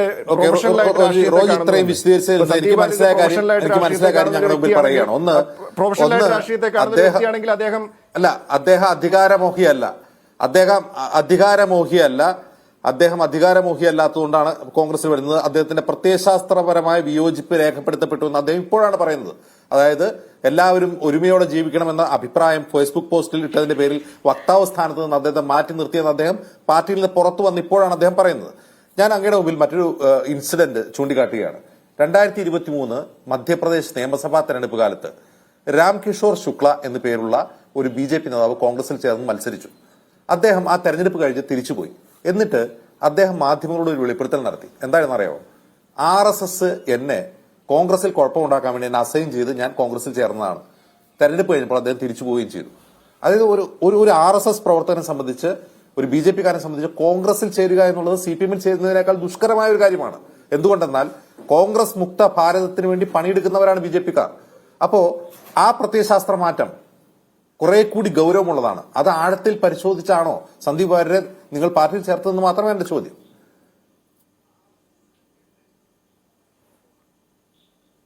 അജിംസേ, രാഷ്ട്രീയ പ്രവർത്തനത്തിൽ സംഘടനാ രംഗത്ത് നിരവധി ആളുകൾ ഒരു രാഷ്ട്രീയ പാർട്ടിയിൽ നിന്നും മറ്റൊരു രാഷ്ട്രീയ പാർട്ടിയിലേക്ക് മാറുന്നു. പോകുന്ന ആളുകൾ അത് ചിലപ്പം കുറച്ചു കാലം കഴിയുമ്പോൾ ചിലർക്ക് അവർക്ക് ബുദ്ധിമുട്ടുകൾ അല്ലെങ്കിൽ അവർക്ക് അതുമായിട്ട് ഉൾക്കൊണ്ടു പോകാൻ സാധിക്കാതെ വരുന്നു എന്ന് കണ്ടു കഴിഞ്ഞാൽ അത് മാറുന്നു. ഇത് കുറേ കാലങ്ങളായിട്ട് രാജ്യത്താകമാനം നടന്നു വരുന്ന ഒരു പ്രതിഭാസമാണ്. ഇപ്പോൾ ഇനി ഇത് ആദ്യമായിട്ട് നടക്കുന്നൊന്നുമല്ല. ഇപ്പം ഞാൻ ചോദിച്ചോട്ടെ, കേരളത്തിൽ EMS നമ്പൂതിരിപ്പാട് ഒരു കാലഘട്ടത്തിൽ KPCC-യുടെ ജനറൽ സെക്രട്ടറി ആയിരുന്നു. അത് ഏത് കാലഘട്ടത്തിലാണ്? അപ്പോൾ KPCC-യുടെ ജനറൽ സെക്രട്ടറി ആയിരുന്ന EMS നമ്പൂതിരിപ്പാട് തിരിച്ച് അദ്ദേഹം കമ്മ്യൂണിസ്റ്റ് പ്രസ്ഥാനത്തിലേക്ക് പോയി. അല്ലെങ്കിൽ നിരവധി ആളുകൾ കോൺഗ്രസ് പ്രസ്ഥാനത്തിൽ നിന്നും BJP-യിലേക്ക് പോയിട്ടുണ്ട്, CPM-ലേക്ക് പോയിട്ടുണ്ട്. ഈ പ്രസ്ഥാനങ്ങളിൽ നിന്ന് കോൺഗ്രസിലേക്ക് ആളുകൾ വന്നിട്ടുണ്ട്. വന്നതിന് ശേഷം ഇവിടെ അവർ നല്ല രീതിയിൽ ശോഭിച്ച ആളുകളുണ്ട്. ചില ആളുകൾ അത്ര നല്ല രീതിയിൽ ശോഭിക്കാൻ സാധിക്കാതെ പോയ ആളുകളുണ്ട്. ചില ആളുകൾ വന്നതിന് ശേഷം അങ്ങോട്ട് തിരിച്ചു പോയവരുമുണ്ട്. MLA-മാർ പോയിട്ടുണ്ട്, MP-മാർ പോയിട്ടുണ്ട്. അതുപോലെ തന്നെ വന്നിട്ടുണ്ട് മന്ത്രിമാരായിട്ടുള്ള ആളുകൾ, അല്ലെങ്കിൽ നിരവധി വലിയ സ്ഥാനമാനങ്ങൾ കേന്ദ്രമന്ത്രിമാരായിരുന്ന ആളുകൾ അവർ കോൺഗ്രസിലേക്ക് വന്നിട്ടുണ്ട്. സോഷ്യലിസം എന്ന ആശയത്തെ ഉയർത്തപ്പെടുന്ന രണ്ട് പാർട്ടികളാണ്. ഒരർത്ഥത്തിൽ രണ്ടും ഇടത് പാർട്ടികളാണ്. അതുപോലെയാണോ നിങ്ങൾ BJP-യെയും RSS-നെയും കാണുന്നത്?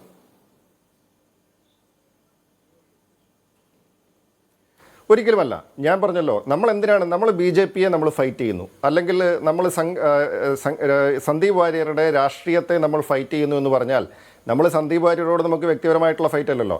അല്ലെങ്കിൽ സന്ദീപ് വാര്യരെയും BJP-യെയും നമ്മൾ രാഷ്ട്രീയമായിട്ട് എതിർക്കുക എന്ന് പറഞ്ഞു കഴിഞ്ഞാൽ സന്ദീപ് വാര്യരെ 52 വെട്ടി കൊല്ലുക എന്നുള്ളതല്ലോ അതിൻ്റെ അർത്ഥം. നമ്മൾ എന്തിനാണ് ശ്രമിക്കുന്നത്?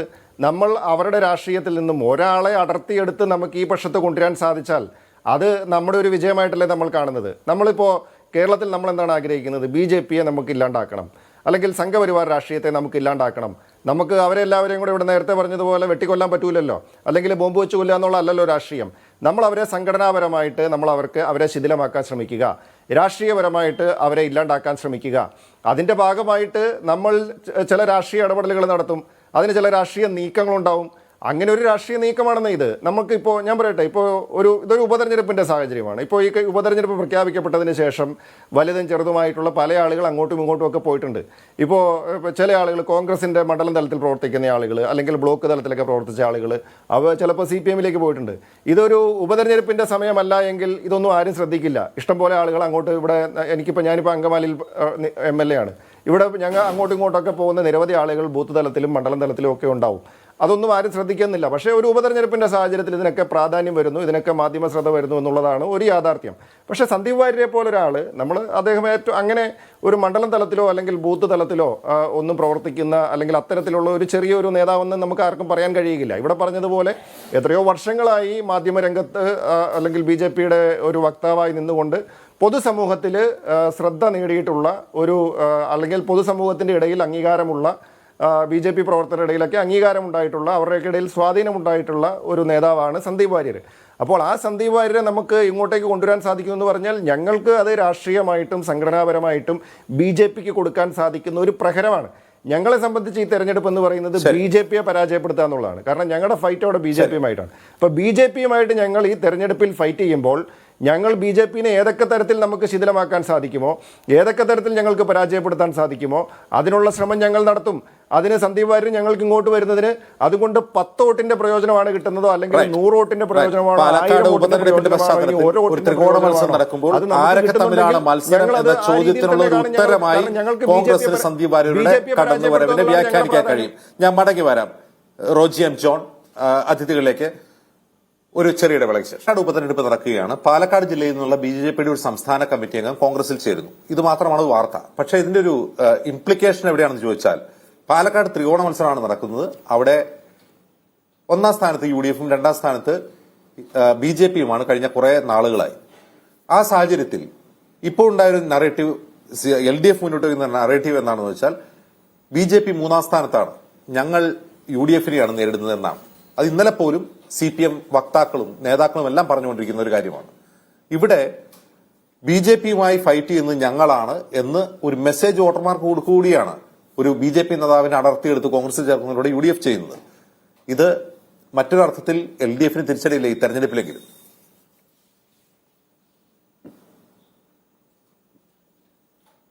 അജിംഷെ, അതിനു മുമ്പ് എനിക്ക് റോജി എം ജോൺ പറഞ്ഞ കുറേ കാര്യങ്ങളെക്കുറിച്ച് മറുപടി പറയാനുണ്ട്. അതിന് എനിക്കൊരു 1 മിനിറ്റ് സമയം തരണം. ഒന്നാമത്തെ കാര്യം, EMS നമ്പൂതിരിപ്പാടിൻ്റെ ഒരു പേര് പരാമർശിച്ചുകൊണ്ടാണ്. അതായത് ഐക്യകേരള പ്രസ്ഥാനം ഉണ്ടാകുന്നതിന് മുമ്പ് തന്നെ മലബാറും തിരുക്കൊച്ചിയും തിരുവിതാംകൂറുമായി കിടന്ന സമയത്താണ് പിണറായിലെ പാറപ്പുറത്ത് കമ്മ്യൂണിസ്റ്റ് പാർട്ടി രൂപീകരിക്കുന്നത്. അതിനു മുമ്പാണ് EMS KPCCയുടെ പ്രസിഡൻ്റായിരുന്നത്. അല്ലാതെ കേരള സംസ്ഥാന രൂപീകരണത്തിന് ശേഷം അല്ല എന്ന് എൻ്റെ പ്രിയ സുഹൃത്ത് മനസ്സിലാക്കിയാൽ വളരെ നല്ലതാണ്. പിന്നെ ഈ 51 വെട്ടിനെക്കുറിച്ച് എല്ലാ ഇലക്ഷനും വാദോരാതെ പ്രസംഗിക്കുന്ന അദ്ദേഹം ചരിത്രം എന്നെടുത്ത് വായിച്ചു നോക്കിക്കഴിഞ്ഞാൽ കേരള നിയമസഭയിലെ MLA ആയിരുന്ന അഴീക്കോടൻ രാഘവനെ K കരുണാകരൻ്റെ ഗുണ്ടകൾ കുത്തിമലർത്തിയത് തൊട്ട് ഇങ്ങോട്ട് മരണപ്പെട്ട അനേകങ്ങളായ നൂറുകണക്കിന് രക്തസാക്ഷികൾ കോൺഗ്രസ്സുകാർ കൊന്നുകൊടുത്ത് ഈ കതറിട്ടടക്കുന്ന കോൺഗ്രസ്സുകാരുണ്ടല്ലോ, അവർ NN പിള്ളയുടെ നാടകത്തിൽ പറയുന്നുണ്ടല്ലോ വെള്ളയടിച്ച ശവമാടങ്ങളാണ്. അവരുടെ യഥാർത്ഥം എന്താണെന്ന് നിങ്ങൾക്ക് അറിയാത്തത് കൊണ്ടാണ്. ഒന്ന് ഇറങ്ങി പരിശോധിച്ച് നോക്കുക നാട്ടിൽ അവർ ചെയ്യുന്ന കൊലപാതകങ്ങളുടെ എണ്ണം. ഇവിടെ RSSകാർ കൊന്നതിനേക്കാളും കൂടുതൽ കൊന്നിട്ടുള്ളത് കോൺഗ്രസ്സുകാരാണ്. അതെനിക്ക് പറയാതെ പോകാൻ വയ്യ. അതുകൊണ്ടാണ് ഞാൻ പറഞ്ഞത്. പിന്നെ സന്ദീപ് വാര്യരുടെ വിഷയമായിട്ട് ബന്ധപ്പെട്ട് ശ്രീ ഷാബു പ്രസാദ് ഇവിടെ പറഞ്ഞു. ഷാബു പ്രസാദ് പറഞ്ഞത് അതൊരു പൊളിറ്റിക്കൽ, അതായത് ഈ രാഷ്ട്രീയ ഭാവി എന്നൊക്കെയുള്ള വാർത്തകൾ സാധാരണ ഉപയോഗിക്കുന്നത് ഈ വലതുപക്ഷ രാഷ്ട്രീയക്കാരാണ്. അവരാണ് അത്തരം പ്രയോഗങ്ങൾ നടത്തുന്നത്. പക്ഷേ ഇതിനകത്തൊന്നും നമ്മൾക്ക് വായിച്ചെടുക്കാൻ പറ്റുന്നൊരു കാര്യം, ഇന്ന് കോൺഗ്രസ്സിൽ വന്നിട്ടും സന്ദീപ് വാര്യരുടെ വൊക്കാബുലറി ഞാൻ മൊത്തം ശ്രദ്ധിക്കുകയായിരുന്നു. ഞാൻ വലിയ ലിംഗ്വിസ്റ്റിക്സിൽ റിസർച്ച് നടത്തുന്ന ആളൊന്നുമല്ല. എന്നാൽ ആ വൊക്കാബുലറിയിൽ സാധാരണഗതിയിൽ നമ്മളൊക്കെ ഉപയോഗിക്കുന്ന RSS എന്നാണ്, സംഘപ്രവർത്തകൻ എന്നൊക്കെയുള്ള വാക്കുകൾ. ആ വാക്കുകൾ പോലും മാറാതെ തന്നെയാണ് പിന്നെ ഉപയോഗിച്ചുകൊണ്ടിരിക്കുന്നത്. അതിനി ശീലം കൊണ്ട് വന്നു പോയതാവാം, ചിലപ്പോൾ തിരുത്തുമായിരിക്കാം, തിരുത്താതിരിക്കാം. എന്തായാലും RSSൻ്റെ വളരെ വർഷങ്ങളായിട്ട് RSSൽ പ്രവർത്തിച്ചുകൊണ്ടിരുന്ന വിദേശത്തിൻ്റെ പ്രത്യയശാസ്ത്രത്തിൽ മുങ്ങി മയങ്ങി നടന്ന ഒരാളാണ് ഈ സന്ദീപ് വാര്യർ എന്നുള്ള കാര്യത്തിൽ യാതൊരു സംശയം വേണ്ട. പിന്നെ സന്ദീപ് വാര്യർ എന്തിനാണ് അത് വിട്ടതെന്ന് വെച്ച് കഴിഞ്ഞാൽ, ഒന്നാമത്തെ കാര്യം എന്ന് പറഞ്ഞാൽ ഈ നമ്മൾ പറയത്തില്ലേ, people won't leave organisations, people leave people.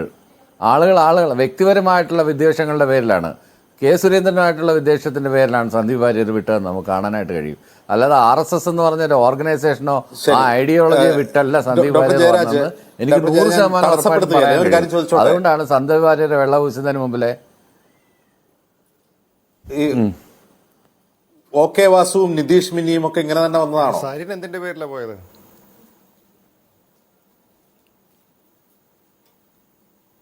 പറഞ്ഞുതരാം.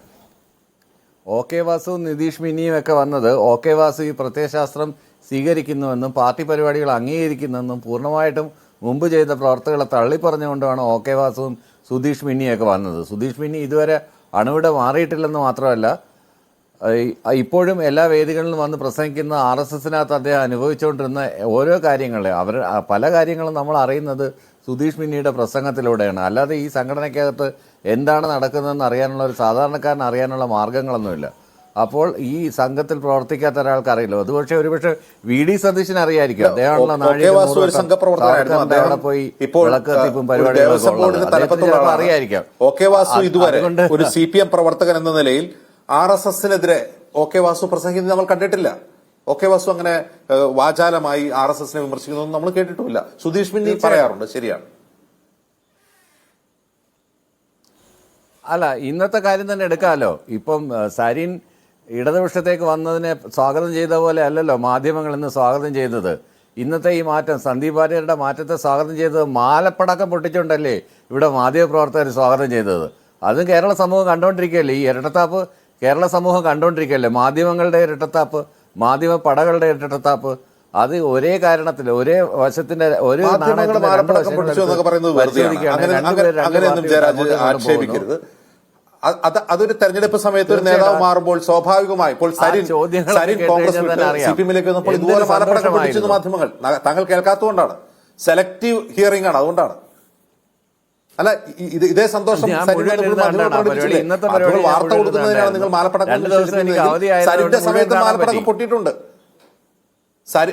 സരിന്റെ അങ്ങനെയല്ല, സരിന്റെ വരവിലും മാലപ്പടക്കം പൊട്ടിയിട്ടുണ്ട്. നടത്തിയത് കൈ കൊടുത്തു. ആ ടൈറ്റിലുകൾ തന്നെ വായിക്കൂ. സരിൻ പോയപ്പോ ഇങ്ങനെ ഏതെങ്കിലും ഒരു ടൈറ്റിൽ കണ്ടിരുന്നോ? ഏതെങ്കിലും ഒരു പത്രത്തിൽ? എല്ലാത്തിനകത്തും ഒരേ സരിൻ വന്നപ്പോൾ മാധ്യമങ്ങൾ ഉപയോഗിച്ച ടൈറ്റിലുകൾ താങ്കൾക്ക് മറന്നുപോയതുകൊണ്ടാണ്. എന്തൊരു സ്ട്രോക്ക്. സഖാവ് സരിൻ എന്നാണ് മാധ്യമങ്ങൾ ഉപയോഗിച്ച കാര്യങ്ങളൊന്നുമല്ലല്ലോ. അദ്ദേഹത്തെ അതിനകത്ത് സരിന മാധ്യമങ്ങൾ സഖാവ് സരിൻ എന്നാണ് വിളിച്ചത്. അത് സർക്കാസ്റ്റിക് ആയിട്ട് യൂസ് ചെയ്തതാണെന്ന് കേൾക്കുന്ന ആർക്കാണെങ്കിലും മനസ്സിലാവും. അത് തന്നെ സഖാവ് സരിൻ അന്നത്തെ ദിവസം വിളി വരുന്നത് സർക്കാസ്റ്റിക് ആയിട്ടാണ് ഉപയോഗിച്ചതെന്ന് എല്ലാ ആളുകൾക്കും മനസ്സിലാവും. അങ്ങനെയല്ലല്ലോ കൈ കൊടുത്തെന്നും സർജിക്കൽ സ്ട്രൈക്ക് അത് ആഘോഷമാവുന്നത് എങ്ങനെയാണ്? അല്ല, അങ്ങനെയല്ല. ആ ഒരു ദിവസം വിളിച്ചതിനെയാണ് ഞാൻ പറഞ്ഞത്. ആ ഒരു ദിവസം വിളിച്ചതിനെയാണ് പർട്ടിക്കുലർ ഡേ.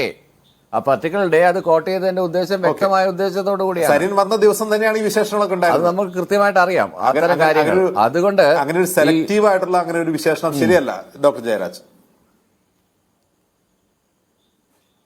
എടുത്ത് പരിശോധിച്ച് നോക്കൂ, പത്രങ്ങൾ എടുത്ത് പരിശോധിച്ച് നോക്കിയാൽ നമുക്കറിയാമല്ലോ. മറ്റു ദൃശ്യമാധ്യമങ്ങളുടെ കട്ടിങ്സ് എടുത്ത് പരിശോധിച്ച് മീഡിയ സ്കാനൊക്കെ നടത്തുന്നതല്ലേ സീൻ സാറൊക്കെ, അതൊക്കെ എടുത്ത് വെച്ച് നോക്കൂ. അന്നേരം കൃത്യമായിട്ട് മനസ്സിലാവും. ഞാൻ കൃത്യമായിട്ട് കാണുന്നൊരു പരിപാടി തന്നെയാണത്. ആ മീഡിയ സ്കാനൊക്കെ അത് വർഷങ്ങളായിട്ട് മാധ്യമത്തിനകത്ത് എഴുതിക്കൊണ്ടിരിക്കുന്ന തൊട്ടേ ഞാൻ വായിച്ചുകൊണ്ടിരിക്കുന്ന ഒരു പങ്ക്തിയുമായിരുന്നു. അത് വളരെയധികം ലോകരാഷ്ട്രീയത്തിനെ കുറിച്ച് കൈകാര്യം ചെയ്യുന്നത് അതല്ലല്ലോ നമ്മുടെ വിഷയം. നമ്മുടെ വിഷയം എന്തുകൊണ്ടാണ് ഇയാളുടെ ഈ ഒരു മാറ്റം. ഇയാൾ അടിസ്ഥാനപരമായിട്ട് ഒരു RSSകാരൻ തന്നെയാണ്. അയാൾ വിദ്വേഷത്തിൻ്റെ പേരിൽ, വ്യക്തികളുമായിട്ടുള്ള പ്രശ്നത്തിൻ്റെ പേരിൽ മാറി വന്നതെന്നുള്ള അയാളുടെ വൊക്കാബുലറിയിലൊന്നും ഒരു ചേഞ്ചും വന്നിട്ടില്ല. അയാളുടെ ആറ്റിറ്റ്യൂഡിലും ചെയ്തു വന്നിട്ടില്ല. അയാളുടെ പ്രത്യയശാസ്ത്രത്തിലും ചേഞ്ച് വന്നിട്ടില്ല. അത് വളരെ കൃത്യമായിരുന്നു. ഇന്നത്തെ പത്രസമ്മേളനത്തിൽ അയാൾ ഉപയോഗിച്ച സ്നേഹത്തിൻ്റെ കടയെന്നൊക്കെ ആലങ്കാരികമായിട്ട് ഉപയോഗിച്ചിട്ടുണ്ടെങ്കിലും MP രാജേഷ് പറഞ്ഞ കണക്കല്ല ഉള്ളിൽ കിടക്കുന്ന കാളകൂട വിഷയം തന്നെയാണ്. അതിൽ ഇന്നല്ലെങ്കിൽ നാളെ തുപ്പും എന്നുള്ള കാര്യത്തിൽ യാതൊരു സംശയവും വേണ്ട. അതിന് എത്ര നാൾ കോൺഗ്രസ്സുകാർക്ക് അടക്കി വയ്ക്കാൻ കഴിയുമെന്നുള്ളതാണ് ഇവിടുത്തെ ഒരു വിഷയം. കാരണം ചെയ്തെടുത്ത ഒരു RSSകാരനാണ്. ഇതേ കാളകൂട വിഷം അകത്ത് കിടക്കുമ്പോഴായിരുന്നു AK ബാലൻ അദ്ദേഹത്തെ നല്ല മനുഷ്യനെന്ന് വിശ്വസിച്ചു. ഒരാൾ ജെന്റിൽമാൻ. അത് ഓരോരുത്തരുടെ പേഴ്സ്പെക്റ്റീവാണ്. ഞാൻ എൻ്റെ പേഴ്സ്പെക്റ്റീവാണ് പറഞ്ഞത്. AK ബാലൻ്റെ പേഴ്സ്പെക്റ്റീവ് പറയാനല്ലല്ലോ ഞാനിവിടെ ഇരിക്കുന്നത്. AK ബാലൻ്റെ പേഴ്സ്പെക്റ്റീവാണ്. ആ സമയത്ത് ഒരു തെരഞ്ഞെടുപ്പ് സമയത്ത് ചിലപ്പം അന്യനയത്തിലൊക്കെ സംസാരിച്ചെന്നിരിക്കും. അതുകൊണ്ട് ഈ ഒരു രാഷ്ട്രീയമല്ലേ, രാഷ്ട്രീയക്കാർ അങ്ങനെയൊക്കെ സംസാരിച്ചെന്നിരിക്കും. ഞാൻ ഇതിൻ്റെ നിരീക്ഷണത്തിൻ്റെ അടിസ്ഥാനത്തിൽ മാത്രമാണ് അങ്ങനെ പറഞ്ഞത്. ഇതിനകത്ത് നമുക്ക് രസകരമായ കുറേ കാര്യങ്ങൾ നോക്കിക്കാണാനായിട്ടുണ്ട്.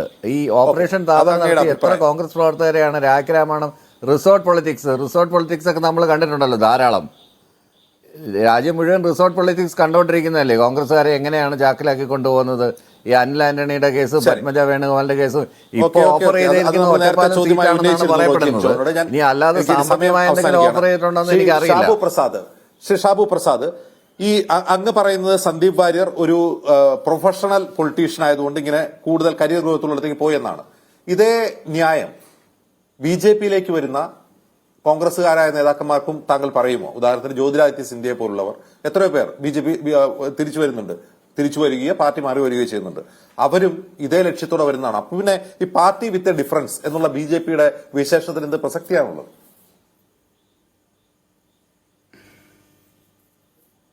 അജിംസേ, ഈ രാഷ്ട്രീയം, അതായത് പാർട്ടി മാറുന്ന ഘട്ടങ്ങൾ എങ്ങനെയാണ് ആൾക്കാർ രണ്ടു പറഞ്ഞു. ഒന്ന്, ആ പാർട്ടിയിൽ നിന്ന് കഴിഞ്ഞ് കഴിഞ്ഞാൽ ഫ്യൂച്ചറില്ല എന്ന് മനസ്സിലാക്കി മാറുന്നവരുണ്ട്. അതേപോലെ താൻ പാർട്ടിക്ക് ഫ്യൂച്ചർ ഉണ്ടാവുമായിരിക്കും, പക്ഷേ താൻ ഇവിടെ നിന്ന് കഴിഞ്ഞാൽ തനിക്കൊന്നും കിട്ടാൻ സാധ്യതയില്ല എന്ന കാരണം കൊണ്ട് മാറുന്നവരുണ്ടാവും. പിന്നെ ഉറച്ച പ്രത്യയശാസ്ത്ര ആ ഒരു ചേഞ്ച്, ഐഡിയോളജിക്കൽ ചേഞ്ച് അത് ഇന്നത്തെ കാലത്തൊക്കെ വളരെ കുറവാണ്, ഇല്ല എന്ന് തന്നെ പറയാം. ആദ്യം പറഞ്ഞ ഈ 2 കാരണം കൊണ്ട് പാർട്ടി മാറുന്നവരും രാഷ്ട്രീയം മാറുന്നവരുമാണ്. അതിനിപ്പോൾ BJPയിലേക്ക് വരുന്നവരായാലും ശരി, BJPയിൽ നിന്ന് പോകുന്നവരായാലും ശരി, അത് അംഗീകരിക്കാൻ എനിക്ക് മടിയൊന്നുമില്ല. പിന്നെ ഒരു പാർട്ടിക്ക് ഇപ്പോൾ BJP ആണെങ്കിൽ പോലും ഇവിടുത്തെ ഇന്ത്യൻ ജനാധിപത്യ വ്യവസ്ഥയിൽ കോമ്പീറ്റ് ചെയ്ത് നിൽക്കുന്ന ഒരു പാർട്ടിയാണ്. ആ പാർട്ടിക്ക് അങ്ങനെ ആരുടെയും നേരെ വാതിലുകൾ കൊട്ടിയടയ്ക്കാനൊന്നും കഴിയുമൊന്നുമില്ല. ഇങ്ങോട്ട് വരും, അങ്ങോട്ട് പോകും, അതിവിടെ ഉള്ള കാര്യമാണത്. അതെന്തിനാ ഞാനതിനെ നിഷേധിക്കുന്ന കാര്യമൊന്നുമില്ല. ആൾക്കാർ പാർട്ടി മാറുന്നത് ഇങ്ങനെയുള്ള ഘടകങ്ങൾ പരിഗണിച്ച് തന്നെയാണ്, അതിൻ്റെ അകത്ത് ഒരു സംശയവുമില്ല.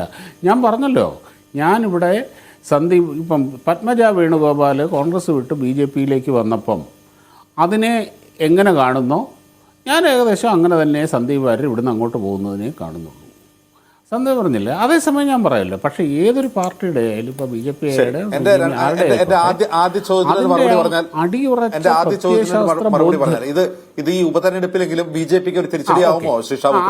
ഇതിനിപ്പം BJPയെ ബാധിക്കുമോ എന്നുള്ളത്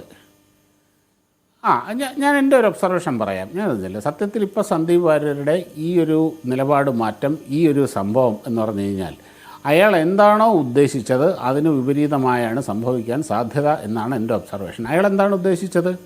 BJPയെ പ്രതിസന്ധിയിലേക്ക്, അയാളുടെ കരിയർ ഗ്രോത്തിനോടൊപ്പം ഈ ടൈമിങ്ങിൽ ഇങ്ങനെ ഒരു കാര്യം എടുത്തു കഴിഞ്ഞാൽ BJPയുടെ ജയസാധ്യത കുറയ്ക്കുക, BJPയുടെ ജയസാധ്യത ഇല്ലാതാക്കുക, BJPയെ ഒരു പ്രതിസന്ധിയിലാക്കുക, കെ സുരേന്ദ്രനോട് പ്രതികാരം ചെയ്യുക.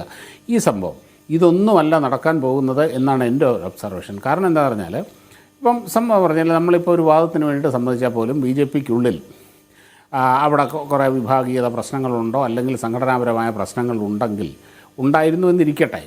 എന്നാൽ ഈ ഒരു സംഭവത്തോടു കൂടി നിങ്ങളൊരു കാര്യം ശ്രദ്ധിച്ചോ, ഇവർ കോൺഗ്രസും വിചാരിച്ചത്, സന്ദീപ് വാര്യരും കരുതിയിരുന്നത് എന്ന് പറഞ്ഞാൽ ഈ സന്ദീപ് വാര്യരുടെ ഒപ്പം ഒരു വലിയ സംഘം BJP പ്രവർത്തകർ ഇവിടെ വന്ന് കോൺഗ്രസിൽ ചേരും എന്നായിരുന്നു പ്രതീക്ഷിച്ചത്. പക്ഷേ ഈ സന്ദീപ് വാര്യരോടൊപ്പം ഒരു പൂച്ചക്കുഞ്ഞ് പോലും പോയിട്ടില്ല. അത് മാത്രമല്ല, ഈ സന്ദീപ് വാര്യരോട് ഒരു അനുഭാവപൂർവ്വം നിലനിന്നിരുന്ന അനുഭാവം കാണിച്ചിരുന്ന വലിയ BJP കേഡറുകളുണ്ട്. ഇത് ഓൺലൈനിലൊക്കെ കണ്ട് ഇവർ കംപ്ലീറ്റ് എഗൻസ്റ്റായി. ഈ ഒരൊറ്റ സംഭവത്തോടുകൂടി അവിടെ BJPയിലെ കെട്ടുറപ്പ് വർദ്ധിച്ചു എന്നാണ് ഞാൻ മനസ്സിലാക്കുന്നത്. അത് മാത്രമല്ല, ഇപ്പം നാളെ ഇൻ കേസ് അവിടെ BJPക്ക് പ്രതീക്ഷിച്ച വിജയം കിട്ടിയില്ല അല്ലെങ്കിൽ പരാജയപ്പെട്ടു എന്നിരിക്കട്ടെ, സത്യം പറഞ്ഞു കഴിഞ്ഞാൽ കെ സുരേന്ദ്രനും BJP നേതൃത്വത്തിനും നല്ല ഒന്നാന്തരം ഒരു സേഫ്റ്റി വാൽവ് കൂടിയാണ് സന്ദീപ് വാര്യർ കൊടുത്തിരിക്കുന്നത്. കാര്യം സന്ദീപ് വാര്യരുടെ ഈ കാര്യം അവസാന നിമിഷത്തിൽ സന്ദീപ് വാര്യരെ പോലെയുള്ള ഒരു വൃത്തികെട്ടവൻ കാണിച്ച പണി കൊണ്ടാണ് എന്ന് നാളെ കെ സുരേന്ദ്രനും അല്ലെങ്കിൽ BJP നേതൃത്വത്തിനും പറയാനുള്ള ഒരു ഒന്നാന്തരം കാരണമാണ് കൊടുത്തിരിക്കുന്നത്. കാര്യം സന്ദീപ് വാര്യരെ ഒരു പുകഞ്ഞ കൊള്ളിയായി കഴിഞ്ഞിരുന്നു. അങ്ങനെ നന്നാക്കാൻ പറ്റാത്ത ഇറിപ്പയറബിൾ ആയിട്ടുള്ള ഒരു മനുഷ്യനായി സന്ദീപ് വാര്യർ മാറിക്കഴിഞ്ഞെന്ന് ദേശീയ നേതൃത്വത്തിനും മനസ്സിലായി. അതുകൊണ്ട് തന്നെ ഈ ഒരു സംഭവം BJPയിലെ കെട്ടുറപ്പ് വർദ്ധിപ്പിച്ചിരിക്കുകയാണ്. എങ്ങനെയും ജയിക്കണം എന്നുള്ള ആ ഒരു അവസ്ഥയിലേക്ക് സന്ദീപ് വാര്യരെ സപ്പോർട്ട് ചെയ്തിരുന്ന വലിയൊരു വിഭാഗം കൂടി എത്തിച്ചേർന്നു എന്നുള്ളതാണ്. ആരും വന്നിട്ടില്ല, അദ്ദേഹം ഒറ്റയ്ക്കാണ് വന്നിട്ടുള്ളത്. അതുകൊണ്ട് നിങ്ങൾക്ക് പാലക്കാട് ജില്ലയിലെങ്കിലും ഈ പാലക്കാട് ഉപതെരഞ്ഞെടുപ്പിലും എന്ത് ഗുണമാണ് കിട്ടുക എന്നുള്ള ക്വസ്റ്റ്യൻ ഉണ്ട്. ഒന്ന്. രണ്ട്, മറ്റ് BJP നേതാക്കളെ പോലെയുള്ള ഒരുപക്ഷെ വംശഹത്യ ആഹ്വാനം പോലും നടത്തിയിട്ടുള്ള ഒരു സംഘപരിവാറുകാരനാണ് സന്ദീപ് വാര്യർ. അദ്ദേഹത്തെ കോൺഗ്രസ് പ്രത്യയശാസ്ത്രം പഠിപ്പിച്ച ഒരു കോൺഗ്രസ്സുകാരനാക്കി മാറ്റിയെടുക്കേണ്ടതുണ്ട്. അതിന് കുറച്ച് സമയമെടുക്കാൻ സാധ്യതയുണ്ട്. വോട്ടർമാരുടെ മുമ്പിലെങ്കിലും ഞങ്ങൾ ഇങ്ങനെ ഇദ്ദേഹത്തെ കൊണ്ടുവരുന്നതിന് രാഷ്ട്രീയ പ്രാധാന്യം എന്താണെന്ന് അവർക്ക് മനസ്സിലാവുന്ന ഭാഷയിൽ, പ്രത്യേകിച്ചും സെക്യുലർ വോട്ടേഴ്സിന് മുമ്പിൽ ഇത് മനസ്സിലാക്കേണ്ടതുണ്ട്. അതിനുള്ള സമയമൊക്കെ ഉണ്ടോ ഈ തെരഞ്ഞെടുപ്പിന് മുമ്പ് നിങ്ങൾക്ക്?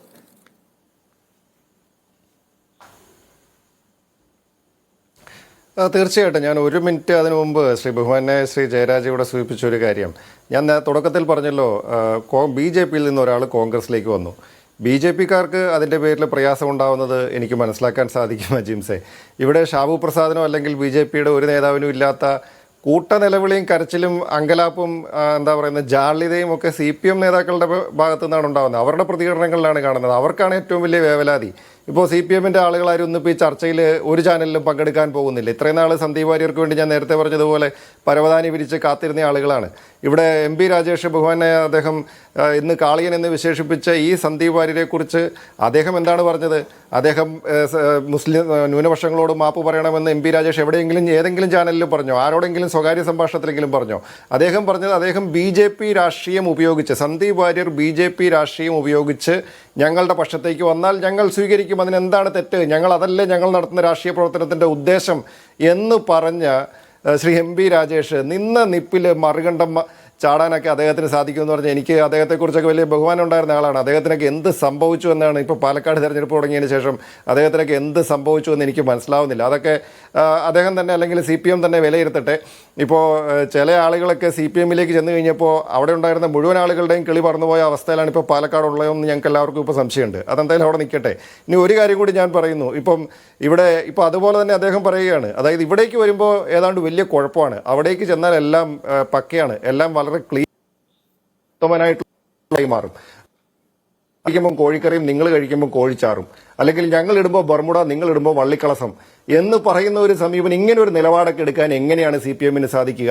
അതായത് ഇന്നലെ വരെ മുഖ്യമന്ത്രി പിണറായി വിജയനെ കേൾക്കാൻ കൊള്ളാത്ത എല്ലാ ചീത്തയും എല്ലാ പദപ്രയോഗങ്ങളും നടത്തി അധിക്ഷേപിച്ചുകൊണ്ടിരുന്ന, രാഷ്ട്രീയമായിട്ട് എല്ലാ രീതിയിലുമുള്ള പ്രതിരോധം തീർത്തിരുന്ന സരിനെ സ്ഥാനാർത്ഥിത്വം കിട്ടാത്തതിന്റെ ഒരു ഒറ്റ കൊടുക്കുമ്പോൾ നിങ്ങൾക്ക് സഖാവാക്കി, നിങ്ങൾക്ക് അധിക്ഷേപ പണി ചെയ്യിപ്പിച്ചുകൊണ്ട് ഇനി അദ്ദേഹം ഒരു കാര്യം കൂടി ചോദിക്കട്ടെ. സരിൻ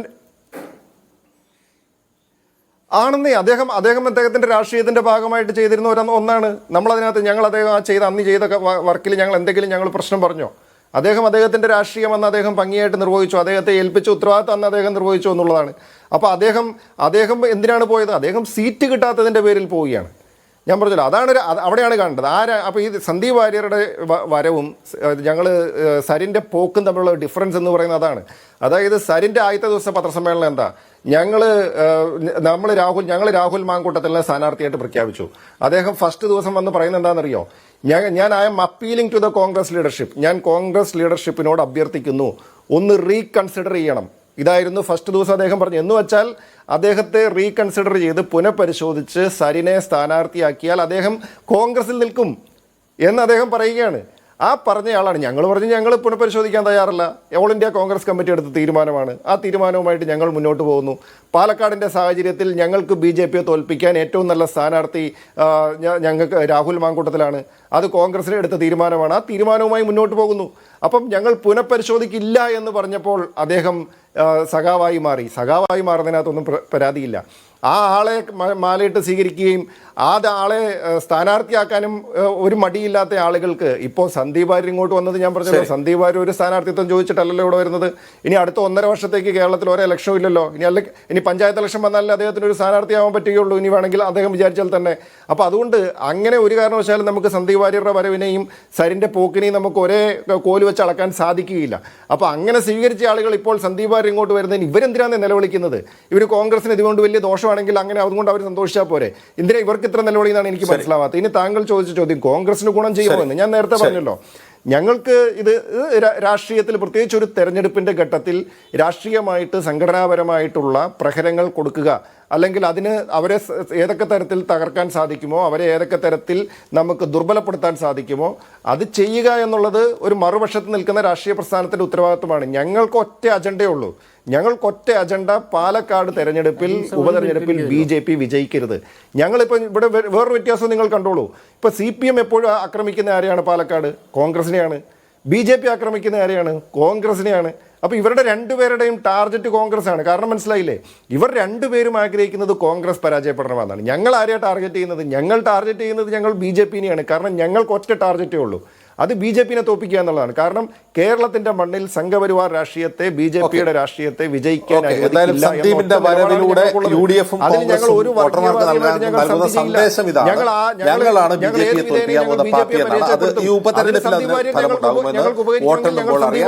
അതേസമയം ഒരു മുഴുവൻ സമയ പൂർണ്ണ രൂപമുള്ള കോൺഗ്രസുകാരനായി സന്ദീപ് വാര്യർ എങ്ങനെ മാറും എന്നുള്ളതും നമുക്ക് കാത്തിരുന്ന് കാണാം. വളരെ നന്ദി ശ്രീ റോജി എം ജോൺ, ശ്രീ ജയരാജ്, ശ്രീ ഷാബു പ്രസാദ്, ഇത്രയും സംസാരിച്ചതിന് ഇടവേള.